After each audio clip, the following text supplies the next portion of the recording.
All right, I find tech before its time to be a fascinating topic, and I'm often taken aback in a way by some of the technological marvels and advancements that you see in early 20th century and mid 20th century, the mid 1900s, early 1900s, and a little bit later.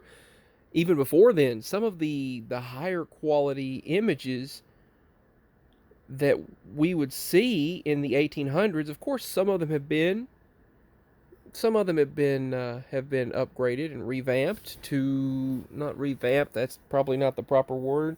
Some of them have been upgraded. The resolution has been improved, picture quality. But the thing is, there are some very high quality videos and pictures from the 1800s and 1900s that are pretty incredible. But one of the really incredible things that recently caught my eyes was this right here, the world's first mobile phone, the British Path or Pathé, however I don't know how it's pronounced.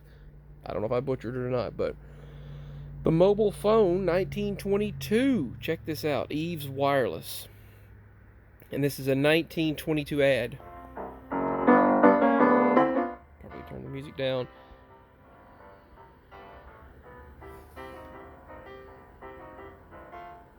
I guess she's grounding it there, and then she tunes it to a certain radio frequency.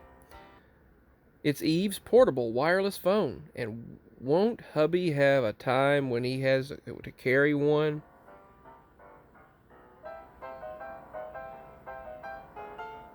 And there you see she's opening an umbrella type of thing there and connects the phone to it, and she begins to talk into this radio. And then the person on the other side there, that's the operator, the mobile phone operator at the time, and she connects them to the radio frequency to talk to the person on the other side, I'm assuming. And or she might be talking to her, I don't know, but the other person is dialing it or tuning it to it. So that's pretty incredible. The sleeves, what does it? Apparently in AD 2000 we shall be having a hair-raising time. This monster plane will carry 600 passengers. This is 1940. Now you should check this out. 1940s Bell telephone, mobile telephones. A truck out on the open highway. I'll leave a Miles link from the below nearest to town. this. Let's go ahead. Let's say important for someone to get in Let's touch go ahead with the and drivers save of this this link outfit. here. How can it be done? They get a phone call CL4 3592. in the vehicle. They tell exactly which number they are, and it transmits back to the boss. They tell them to make an extra stop, and they do it, Steven's out to check it out. A number of transmitting and receiving it transmitted stations over a tower. connected to telephone lines are spaced at intervals along the highway so that one will always be. I'll go ahead and show you In the order quick to reach overview. vehicles traveling the highways between cities, a number of transmitting and receiving stations connected to telephone lines are spaced at intervals along the highway so that one will always be in range of the moving vehicle. The antennas are placed preferably on high ground because the high frequency waves are limited in distance to the line of sight. To understand how mobile telephone service works, let's go back and see how it was used to pick up that load at Charleston. Bill knew that one of his trucks should be in the vicinity of Centerville, rolling along little more than half full.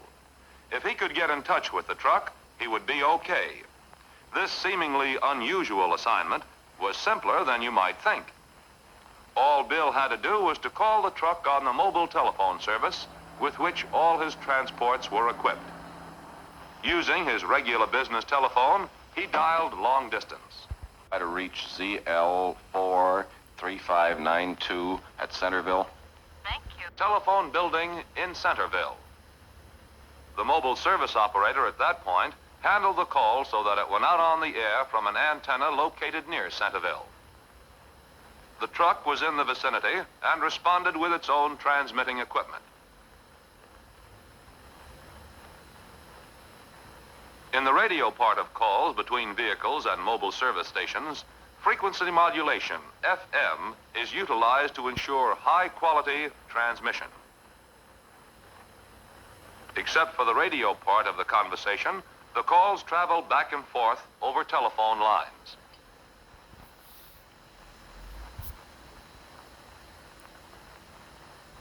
So this was a From the car to the tech before its nearest of the time, several really. station receiving antennas.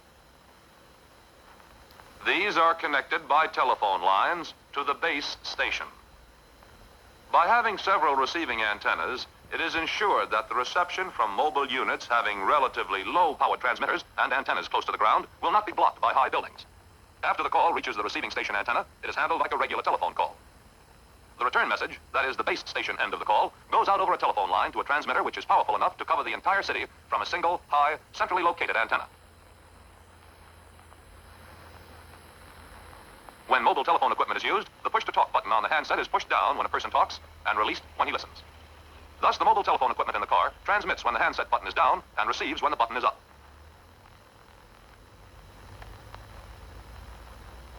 Now let's see the equipment that makes mobile telephones